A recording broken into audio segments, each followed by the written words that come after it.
بسم الله الرحمن الرحيم. الحاقة ما الحاقة وما أدراك ما الحاقة كذبت ثمود وعاد بالقارعة فأما ثمود فأهلكوا بالطاغية وأما عاد فأهلكوا بريح صرصر عاتية سخرها عليهم 7 ليال و8 أيام حسوما فترى القوم فيها صرعى كأنهم أعجاز نخل خاوية فهل ترى لهم من باقية وجاء فرعون ومن قبله والمؤتفكات بالخاطئة فعصوا رسول ربهم فأخذهم أخذة رابية إنا لما طغى الماء حملناكم في الجارية لنجعلها لكم تذكرة وتعيها أذن واعية فإذا نفخ في الصور نفخة واحدة وحملت الأرض والجبال فدكتا دكة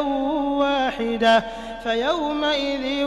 وقعت الواقعة وانشقت السماء فهي يومئذ واهية والملك على أرجائها ويحمل عرش ربك فوقهم يومئذ 8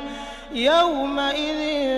تعرضون لا تخفى منكم خافية يومئذ تعرضون لا تخفى منكم خافية فأما من أوتي كتابه بيمينه فيقول هاؤم اقرءوا كتابيه إني ظننت أني ملاق حسابيه فهو في عيشة راضية في جنة عالية قطوفها دانية كلوا واشربوا هنيئا بما أسلفتم في الأيام الخالية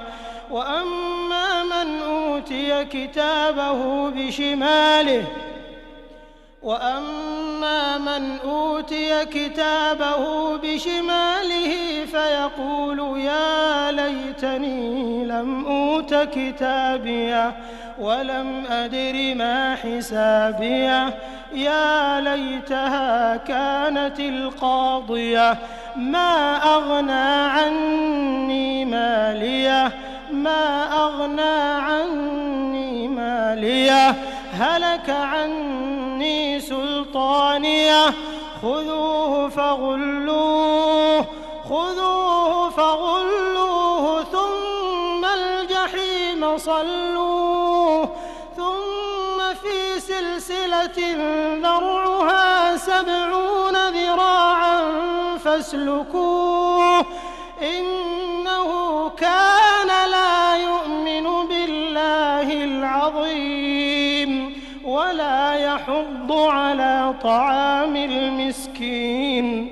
فليس له اليوم هاهنا حميم ولا طعام إلا من غسلين لا يأكله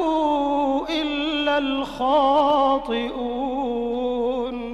فلا أقسم بما تبصرون وما لا تبصرون إنه لقول رسول كريم وما هو بقول شاعر قليلا ما تؤمنون ولا بقول كاهن قليلا ما تذكرون تنزيل من رب العالمين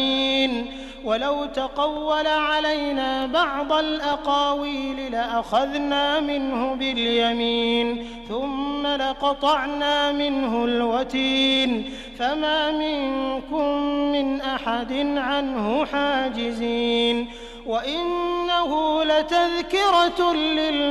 للمتقين